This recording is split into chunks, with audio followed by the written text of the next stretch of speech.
안녕하세요.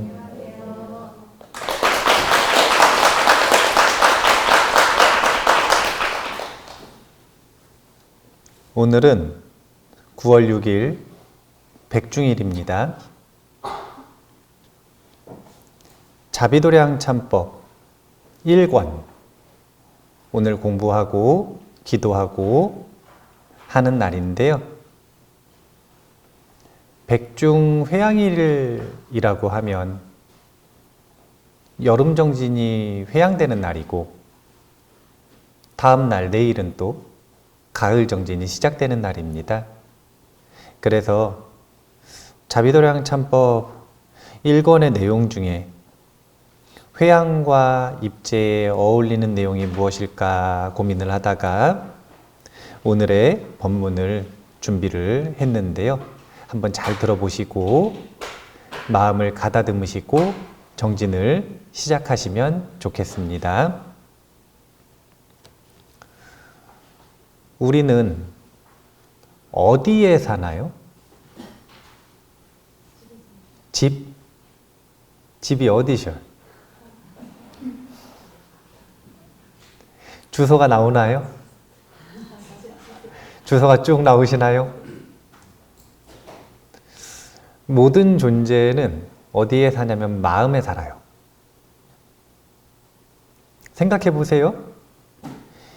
여기에 있어도 마음에 살고 있고 집으로 가도 마음에 살고 있어요. 마음에 사는 걸 어떻게 하면 알 수 있냐면 눈 딱 감으면 자기가 지금 어디에 있는지는 전부 사라져요. 본질만 남는데 그곳이 어디냐면 마음이에요. 우리는 눈으로 보이는 곳 그리고 그곳이 어떤 이름, 어떤 주소라고 하는 이 약속에 속고 있기 때문에 자기가 이런 장소에 산다고 생각하지만 우리는 전부 살아 생전에 그리고 죽음 이후에까지 존재하는 한 마음에서 살아가요. 그러면 이 마음에서는 어떤 일이 벌어지는가? 물론 가지각색의 일들이 벌어지죠. 온갖 일들이 벌어지죠. 그런데 그런 말 들어보셨습니까? 다람쥐 쳇바퀴 돌듯 한다. 그런 거 느껴보신 적 있으세요? 내가 다람쥐 쳇바퀴 돌듯 사는구나. 이게 무슨 뜻이냐면 마음에서는 가지각색의 일들이 벌어지는 것 같지만 사실은 다람쥐 쳇바퀴 돌듯 도는 쳇바퀴가 있다는 거예요. 계속 반복되는. 그게 뭐냐면 하루예요. 하루. 우리는 마음에 살고 이 마음에서 일어나는 일의 본질은 그냥 1년도 아니고 10년도 아니고 한생, 열생, 백생도 아니고 하루가 반복되는 거예요. 이게 마음 위에서 다람쥐 쳇바퀴 돌듯 반복되는 우리의 삶입니다. 그러면 삶을 바꾸고 싶으면 딱 하나만 하면 되는 거예요. 그게 뭐냐면 마음을 바꿀 수 있으면 최고. 근데 처음부터 마음을 바꾸기가 어려우니까 뭐라는 거냐면 하루를 바꾸는 거예요. 딱 하루. 하루만 바꿀 수 있으면 그러면 90일은 당연히 바꿀 수 있는 거고요. 1년은 당연히 바꿀 수 있는 거고요. 평생을 바꿀 수 있는 거예요. 하루만 바꿀 수 있으면. 이 이야기를 왜 하는가? 오늘이 백중일인데 이번 백중은 또 특별히 길었어요. 여름정진이 길었어. 한 120일 가까이 됐는데 117일인가? 생전 예수제 기간이 있었잖아요. 그러니까 예수제를 회양하는 것이기도 하고 백중을 회양하는 것이기도 하고 여름 정진을 회양하는 것이기도 한데 이 모든 정진 수행을 회양할 때는 무엇을 해야 하는가? 그것은 자기의 수행이 뜻한 대로 올바르게 잘 이루어졌는지 그렇지 않은지를 점검해야 되는데 여기 이제 질문하면 각자 하시는 수행의 종류가 다 다를 거 아닙니까? 정진이. 그런데 공통으로 점검해야 되는 게 있다는 거예요. 그게 뭐냐면 수행은 만 가지지만 그 만 가지 수행의 기반은 항상 계율, 도덕적인 삶이에요. 나는 과연 지난 90일간 나 스스로에게 떳떳한 도덕적인 삶을 살았는가? 안 잡혀가시고 여기 오신 거 보면 범죄는 안 저지르신 거잖아요. 그런데 그거 범죄 말고 나 스스로에게 떳떳한 도덕적인 삶을 살았는가? 이것을 회양과 입제일마다 항상 점검해 봐야 돼요. 그리고 도덕적인 삶을 살지 못하고 마음에 허물이, 죄책감이 있다면 그것을 참회하는 마음을 통해서 그 허물을 벗어 던져야 돼. 그래야 다음 정진을 가벼운 마음으로 자유롭게 할 수 있는 것입니다. 그래서 오늘 자비도량참법 1권 공부를 한다 이렇게 시작을 하는 거예요 지금. 자, 참회를 한번 보도록 하겠습니다. 67페이지 67페이지에 참회 밑에 있는 첫 번째 문단을 같이 한번 읽어보도록 하겠습니다. 오늘 이 도량의 동참대중이여 경전에서 말하기를 범부는 속박이라 하고 성인은 해탈이라 한다고 하였으니 속박은 삼업으로 일으킨 악이요 해탈은 삼업이 무해한 선입니다. 범부와 성인은 항상 의견이 정반대랍니다. 성인이 행복이라고 말하는 것을 범부는 고통이라고 말하고 범부가 행복이라고 말하는 것을 성인은 또 반대로 고통이라고 말해요. 그래서 이것을 전도몽상이라 그러는데 계율에 대해서도 똑같아요. 계율을 범부는 속박이라고 하고 성인은 해탈이라고 한다. 계율의 이름이 실제 해탈이에요. 계율의 명칭이 있는데 그 계율을 뭐라고 하냐면 별해탈 이렇게 이름을 붙입니다. 계율 하나하나의 항목이 자신의 삶에서 지켜지면 그 하나하나의 항목에 대해서 해탈한 것과 같다라고 해서 누군가가 계율을 받고 나서 음주를 끊었어. 이런 기적과 같은 일이 있을까요? 없을까요? 없을 줄 알았는데 있더라고요. 가능한가? 이런 생각을 했는데 있더라고요. 계율을 받으면 그날부터 정말로 술을 한 잔도 안 드시는 분들이 있어요. 그러면 무엇으로부터 해탈하는가? 술 먹고 실수하고 술 먹고 고통스럽고 술 때문에 손해보는 그 모든 고통으로부터 해탈한 거죠. 한순간에. 그래서 계율을 별해탈, 해탈이라고 합니다. 하지만 범부에게는 이것이 해탈, 자유로 느껴지나요? 속박으로 느껴지나요? 심리를 보자는 거예요. 자, 왜 속박으로 느껴져요? 하고 싶은데 안 하도록 해서 그러는 거예요? 아니면은 거기서 벗어나고 싶은데 방법을 알려줬기 때문에 그런 거예요? 여전히 하고 싶은 마음이 있더라도 그걸 풀고 벗어나고 싶은데 방법을 알려줬어요. 그러면 이거는 하고 싶은 마음으로부터 자유로워질 수 있는 자유로 느껴져요. 그런데 마음가짐 자체가 억지로 지금 참고 있어. 약속했으니 지켜보자. 그러면 하고 싶은 걸 못하게 하니까 속박이라고 느끼는 거예요.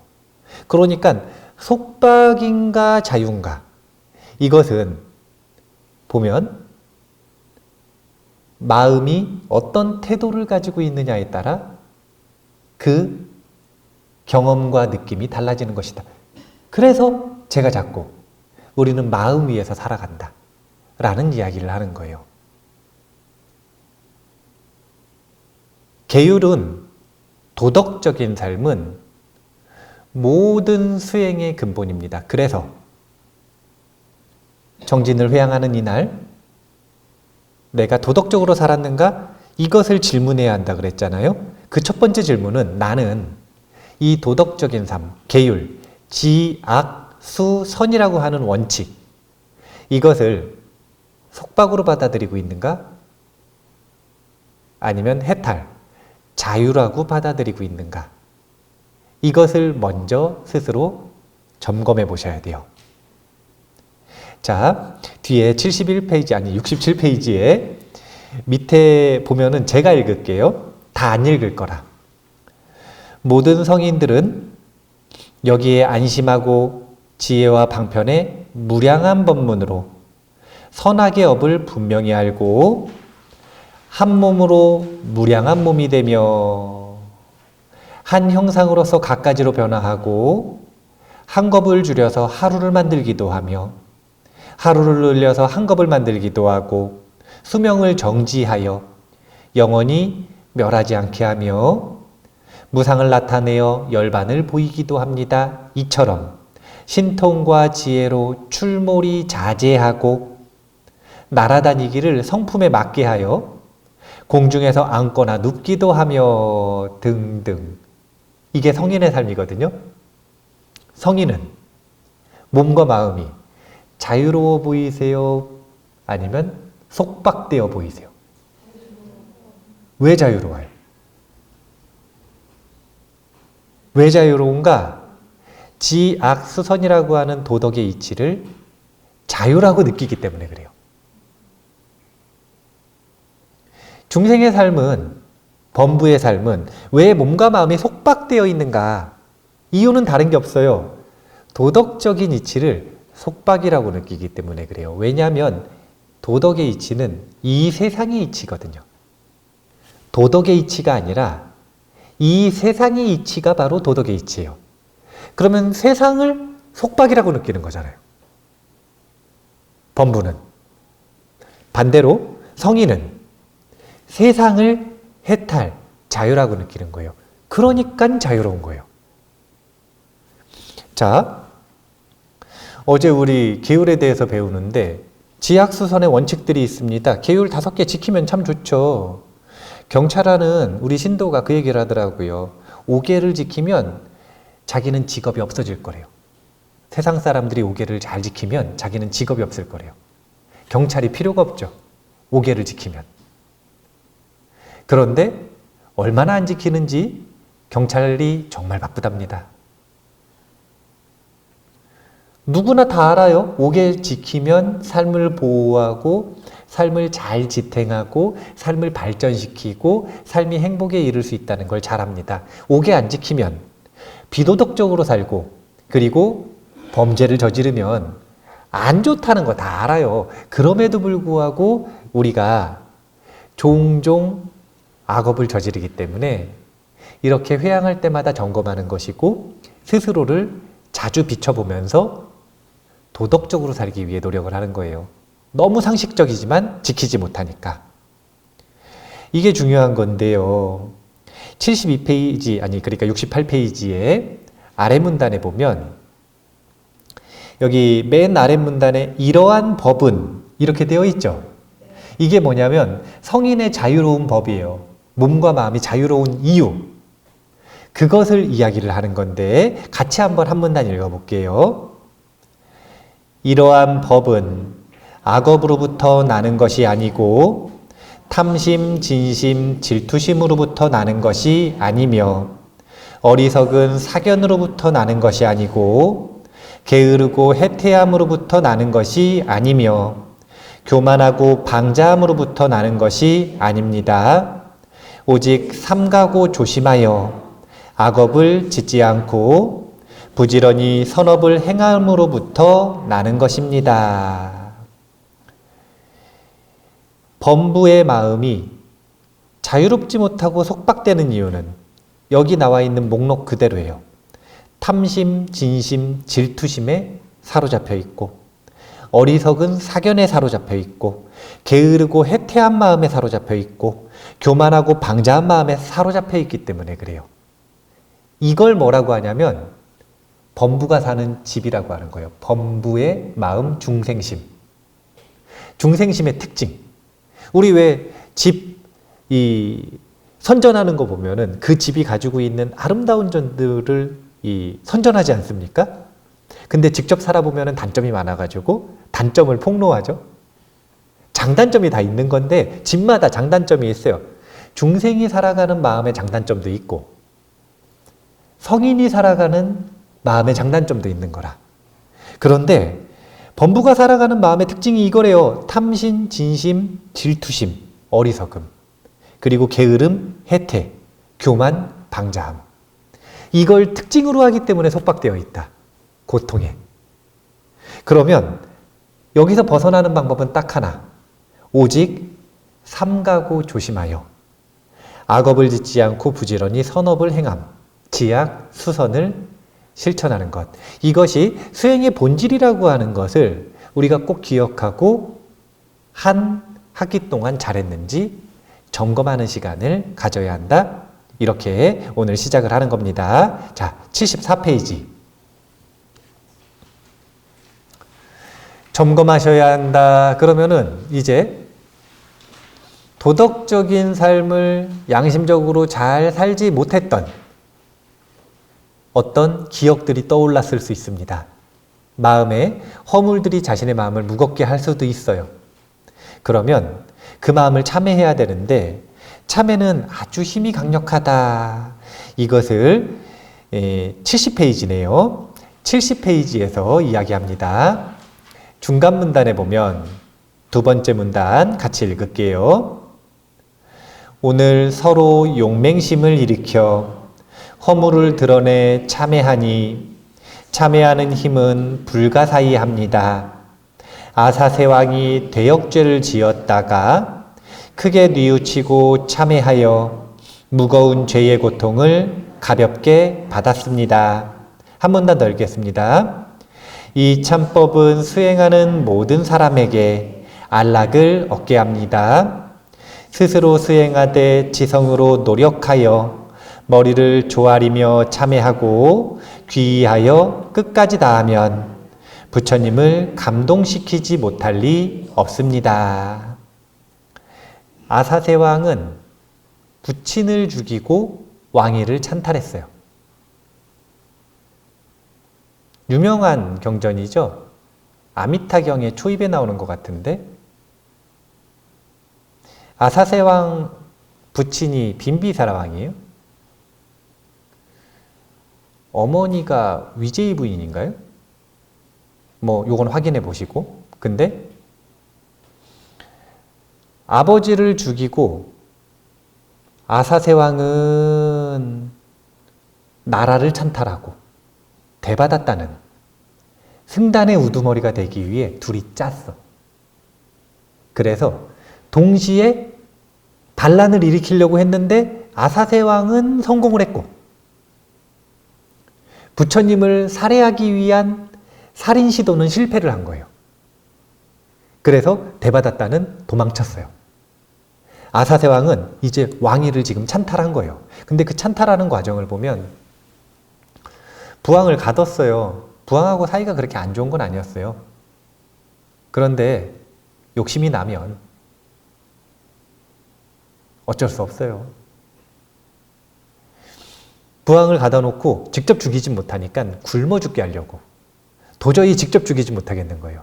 그러니까 굶어 죽게 하려고 음식을 주지 않는데 이 부인이 부왕이 너무 걱정되니까 몸에다가 엿을 발라. 그래가지고 이렇게 쌀가루를 묻혀요. 뻥튀기 같은 거. 그래고 옷을 입고 갑니다. 그래가지고 여기서 이 조청 과자 같은 거죠. 요거를 떼가지고 줘가지고 부왕을 계속 목숨을 연명하게 하는 거예요.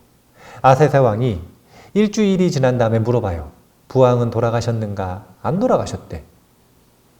이 노인네가 왜 안 돌아가시나? 2주가 지났는데 물어봤어요. 돌아가셨는가? 안 돌아가셨대. 3주가 지났는데도 안 돌아가셨대요. 이상하다 싶어서 알아보니까 어머니가 지금 자기의 뜻을 거스르고 있는 거예요. 그래서 너무 성질이 나서 어머니까지 함께 죽이려고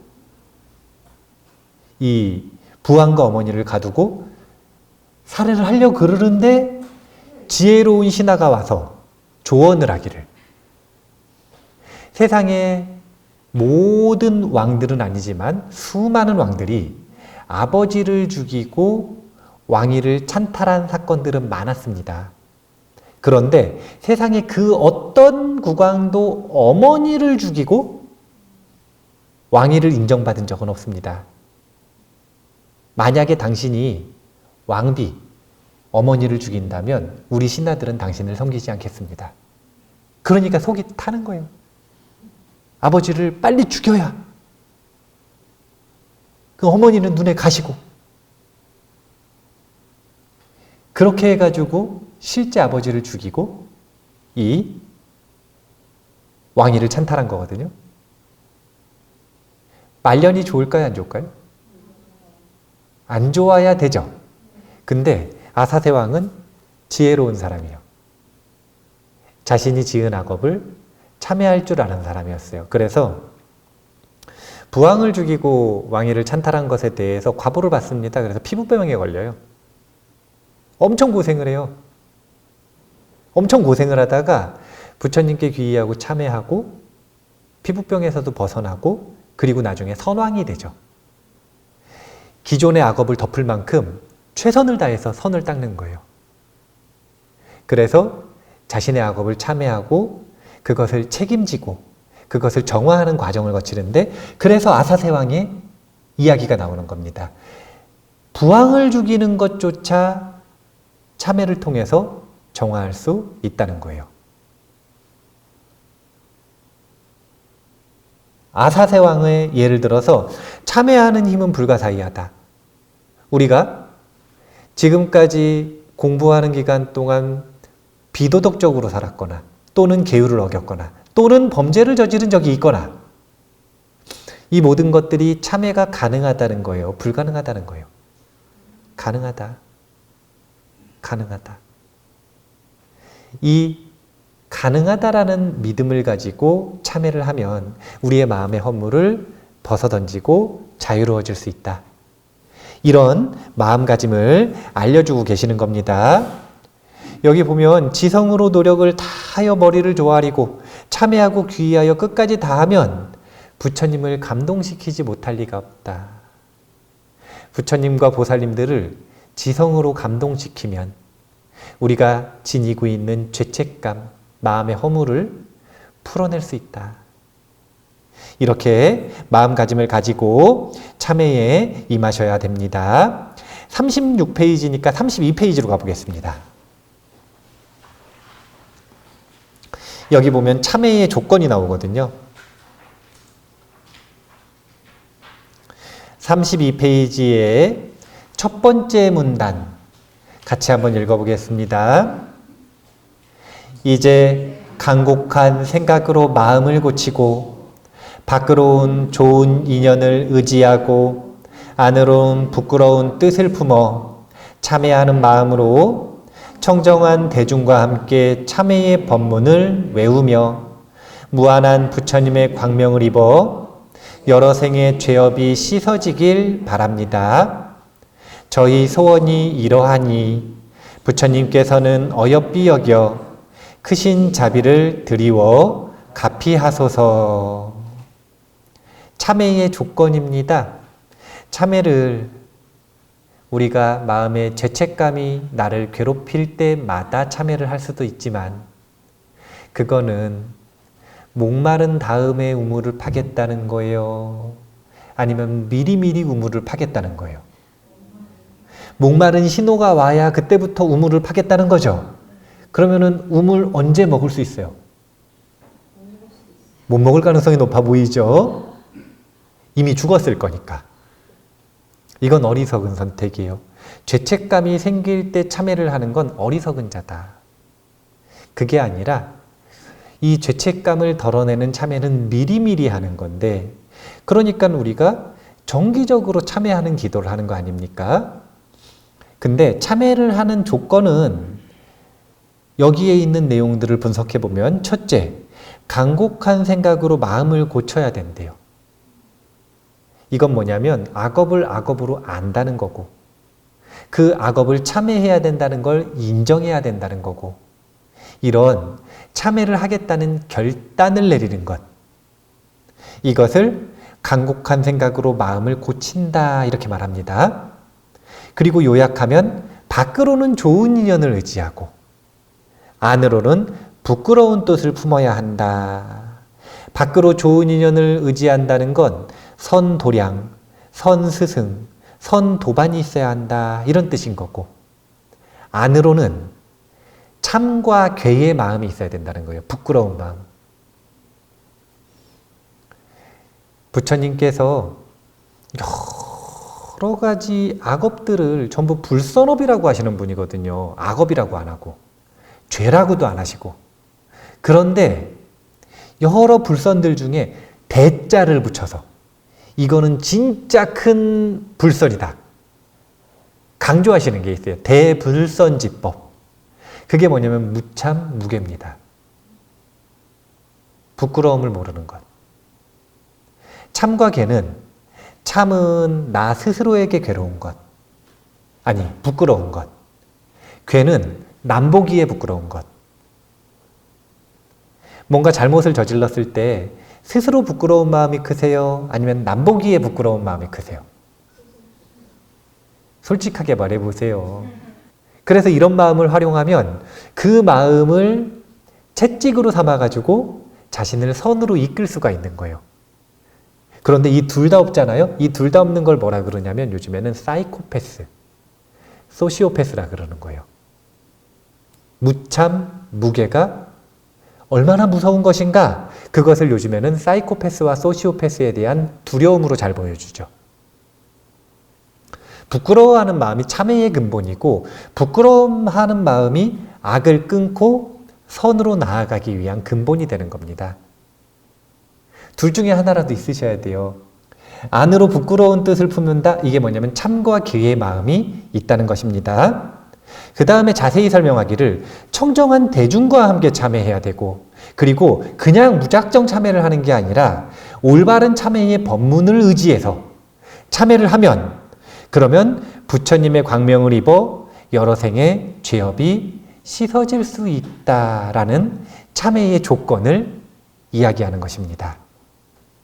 그러니까 오늘 자비도량 참법, 올바른 참회의 법문에 의지하고 청정한 대중과 함께 선도량, 선도반, 선스승의 조건을 갖추고 안으로 지금 부끄러운 마음이 있으세요, 없으세요?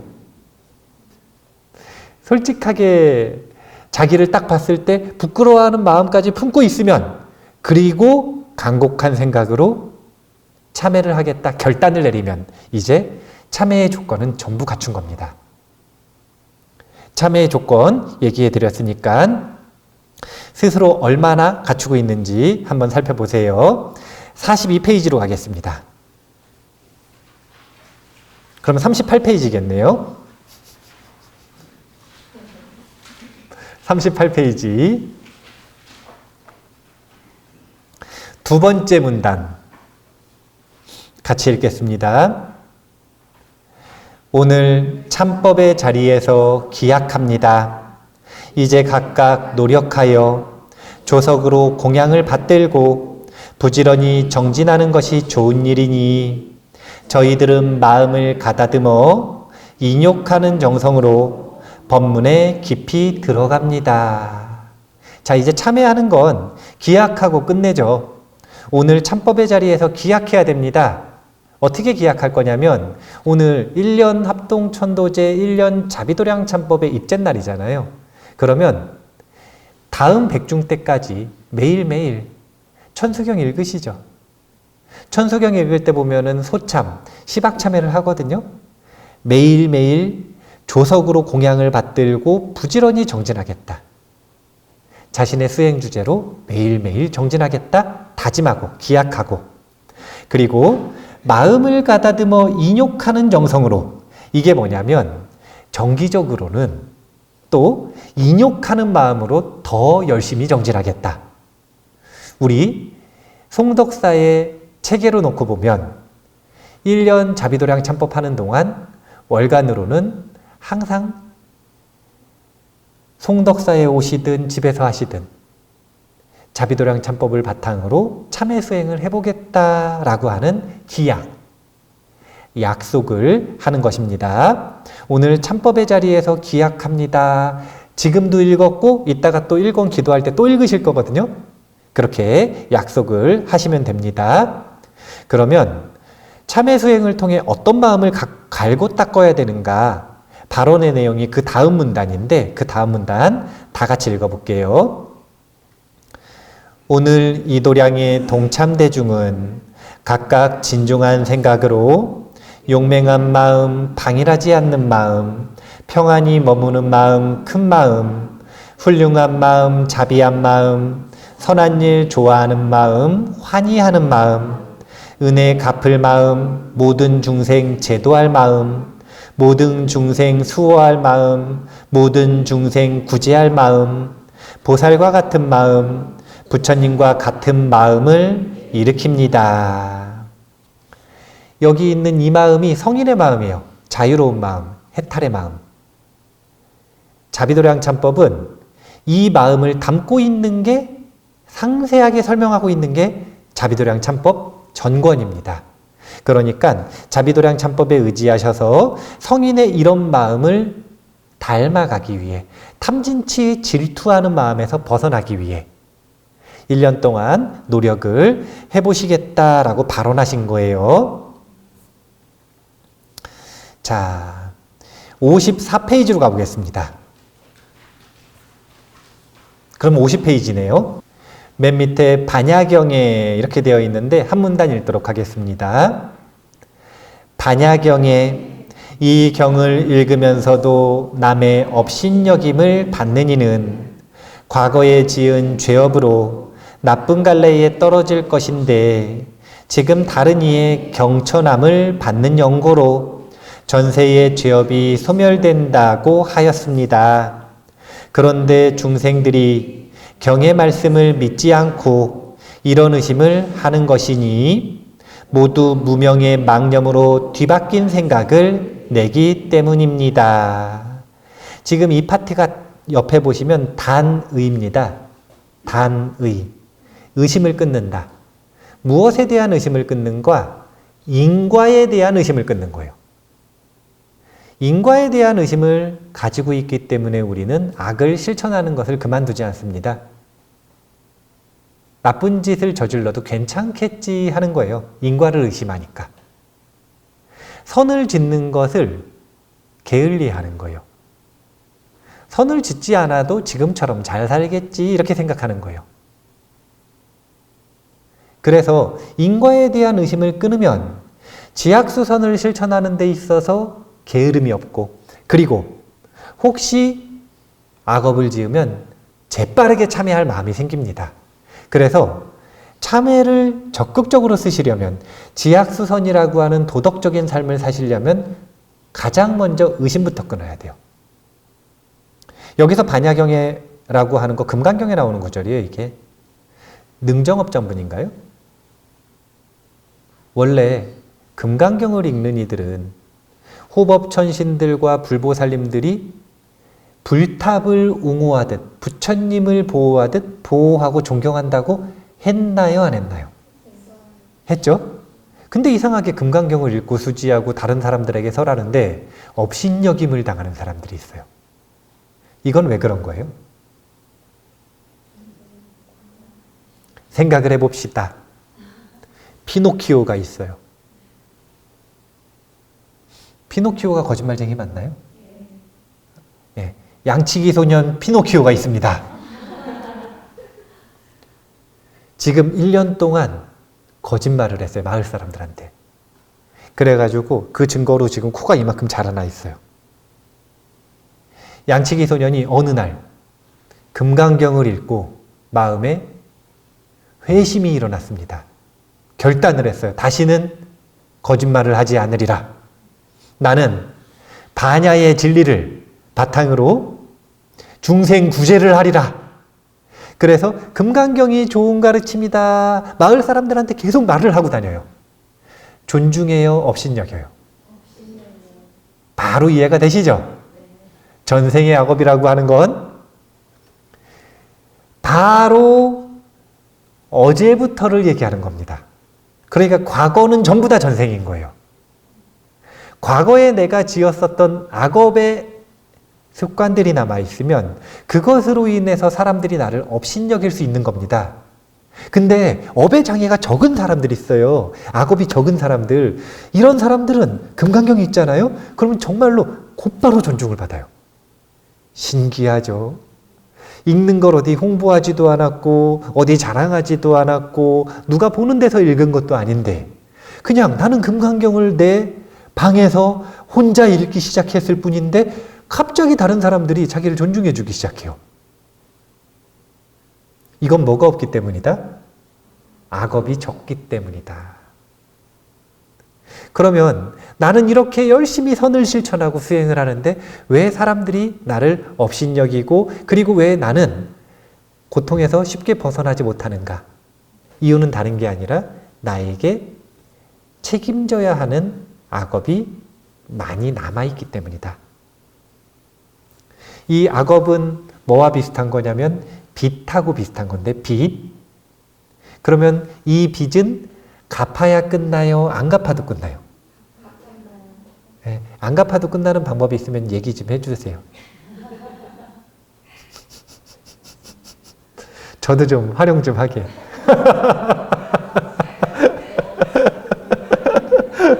빚이 많아. 빚이 엄청 많아요. 근데 예를 들어가지고 일당 20만 원 받던 사람이 갑자기 하루에 일당 100만 원 받는 일을 하기 시작했어요. 그러면 일당이 엄청 올라갔어요? 안 올라갔어요? 하지만 그렇다고 해서 곧바로 삶이 좋아져요? 안 좋아져요? 빚이 10억인데? 일당을 100만 원을 받는다고? 갑자기 그 일상이 달라지는 게 아니잖아요. 그 빚을 다 갚을 때까지는 금강경을 읽고 선을 실천하더라도 자신의 악업을 책임지고 정화하는 과정은 반드시 겪어야 된다. 그걸 한순간에 쉽게 벗어나는 방법은 있을까요? 없을까요? 있어요. 있으나 얘기를 안 할 거예요. 있지만 얘기를 안 할 거예요. 왜냐? 그런 얘기를 하는 건 도둑놈 심보를 키우는 거라. 그래서 그 빚을 쉽게 갚을 수는 있으나 도둑놈 심보가 강해져서 결국은 파멸에 이르러요. 그래서 그건 답이 아니에요.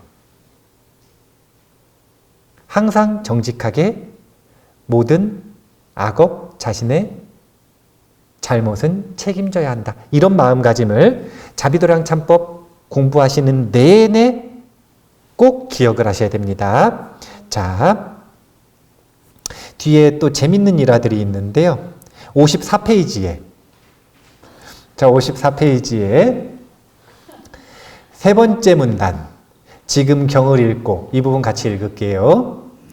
지금 경을 읽고 참선하면서 고행하다가 몸이 조금 아프면 문득 말하기를 경 읽고 참선하다가 이렇게 되었다고 하지만 만일 이런 수행을 하지 않았더라면 벌써 죽었을지도 모를 것이며 다행히 이런 수행을 하는 까닭에 오늘까지 이른 것을 알아야 합니다.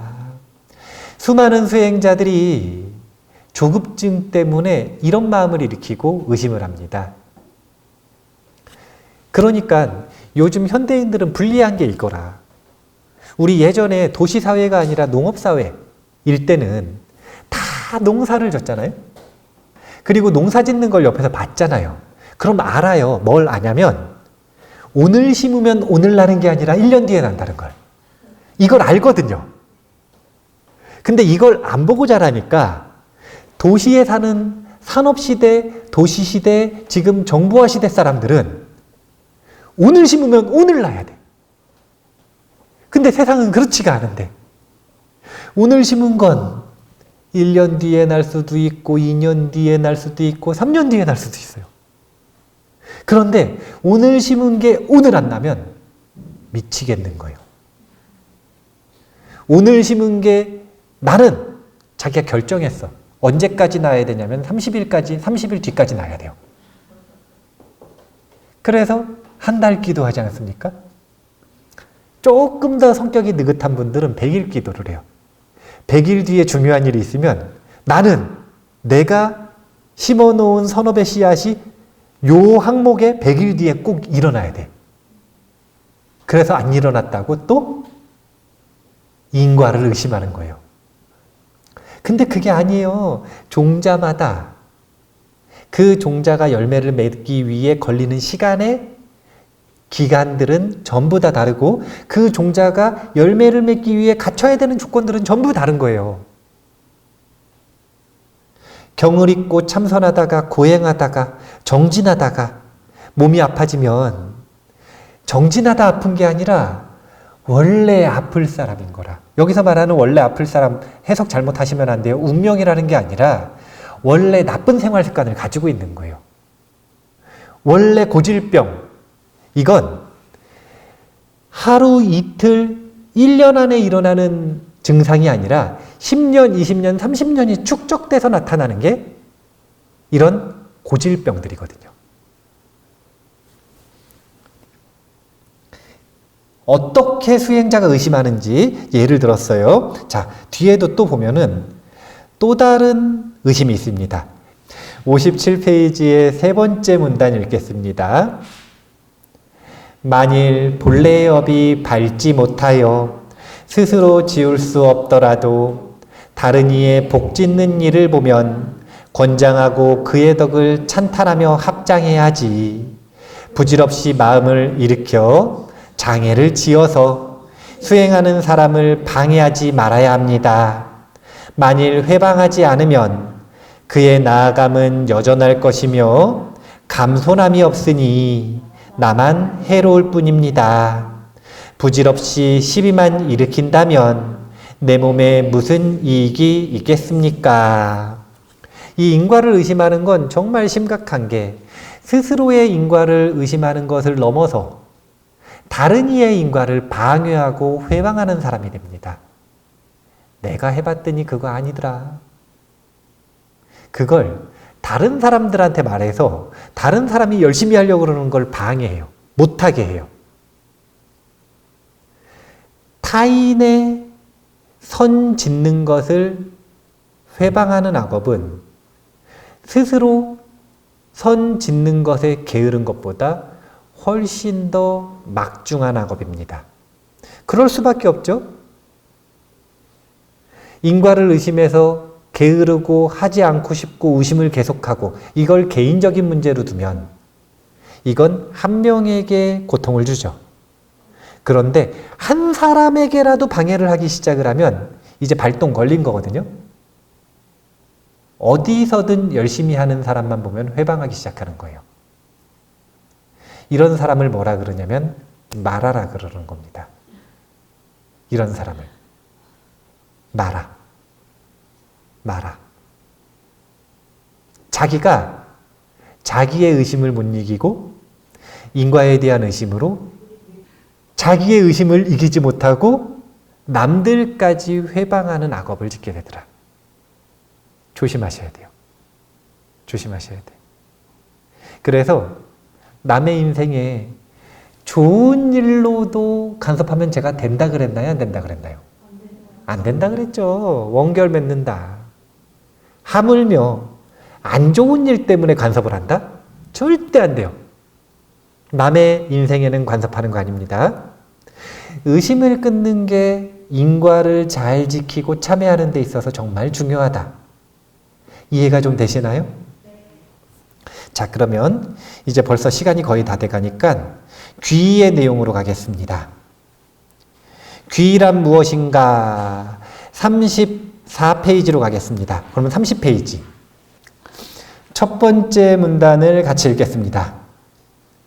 화신이 시방국토에 두루 응하시고 설법하는 목소리는 3개의 인간 천상에 들리니 모든 것에 걸림없는 사람들이 모두 한 길과 한 문으로부터 생사의 고해를 벗어나고 일승의 원교와 돈교가 모두 한 모양과 한결같은 맛으로 열반을 증득하게 합니다. 자, 결론이 뭐예요? 요약하면 열반을 증득하게 합니다. 이게 요약입니다. 왜 이 이야기를 했는가? 자비도량참법은 자비심에 귀의하는 겁니다. 자비심은 모든 부처님과 보살님들이 가지고 계시죠. 그 마음에 귀의하는 거예요. 그럼 귀의라는 건 무엇인가? 첫 번째, 귀. 돌아가도록 만드는 것입니다. 어디로 돌아가게 하는가? 열반으로 돌아가게 한다.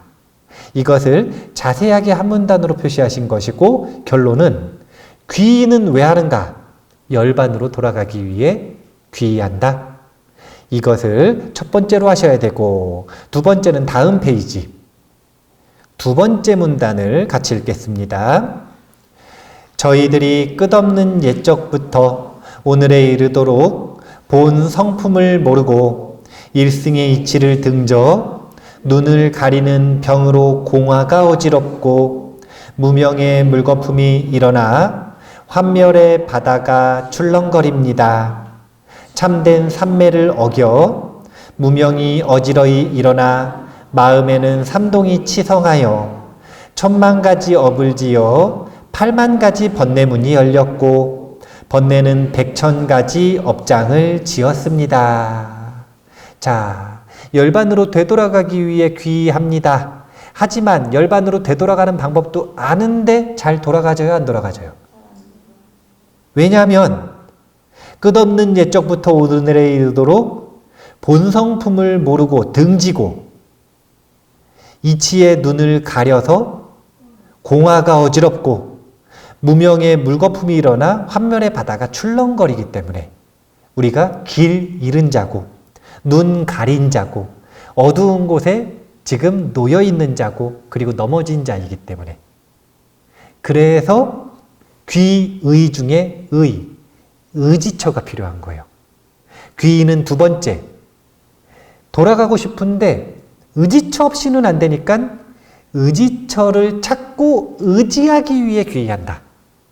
이게 두 번째입니다. 자, 그래서 어떻게 귀의해야 되는가?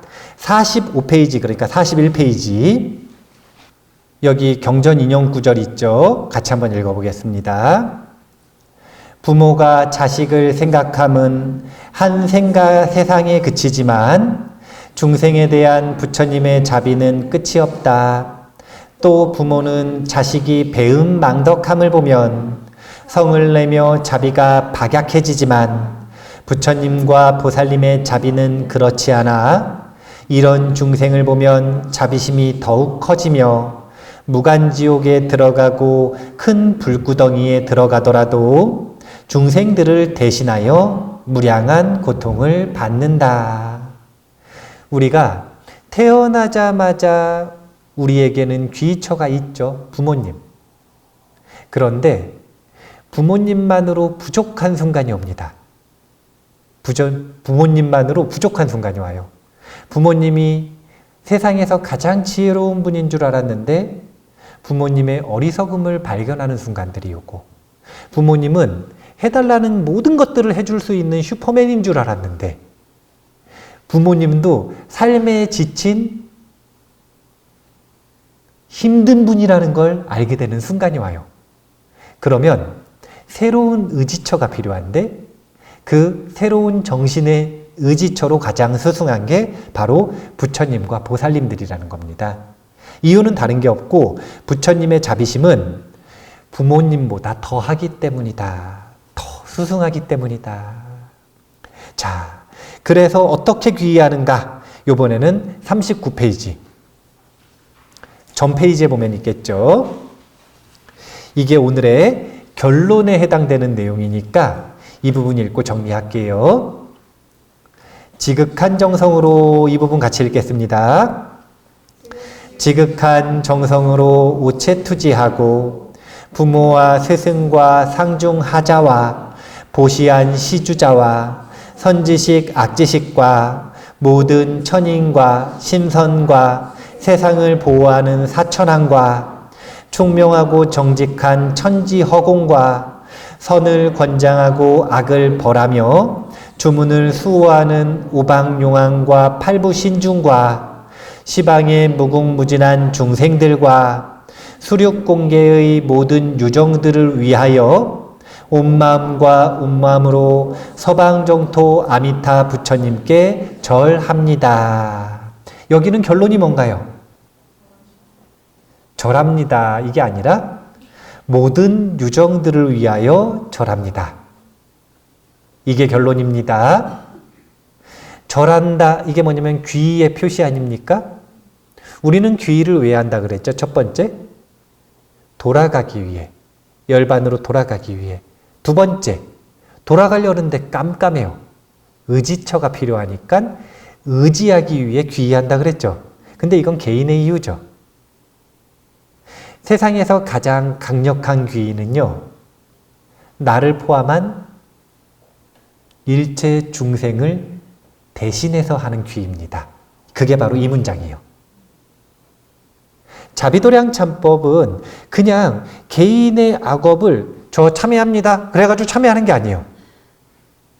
제가 갚아야 되는 게 있으면 다 갚겠습니다. 그리고 갚아버리고 끝나는 게 아니에요. 자비도량 참법은 참여를 어떻게 하냐면 자비심, 보리심에 의지해서 하지 않습니까? 왜냐하면 가장 공덕이 크니까. 그래서 귀의하는 방법도 다른 거예요. 개인의 귀의가 아니라 일체 중생을 대신한 귀의를 합니다. 누구를 위해서 귀의했냐면 부모를 위해서 대신 귀의했고, 스승을 위해서 대신 귀의했고, 상중하자, 선배 후배를 위해서 대신 귀의했고, 보시한 시주자, 선지식 악지식, 모든 천인, 심선, 보호하는 사천왕, 천지허공과 오부용왕, 팔부신장, 그리고 무궁무진한 중생들을 위해서 내가 지극한 정성으로 오체투지하며 대신 아미타 부처님께 귀의합니다. 그런 마음으로 귀의를 하는 겁니다. 자비도량 참법을 의지해서 공부하는 보살들은 이런 마음으로 귀의한다 라는 것까지 오늘 귀의의 내용을 알려드렸고요. 정리하면 오늘 회양날입니다.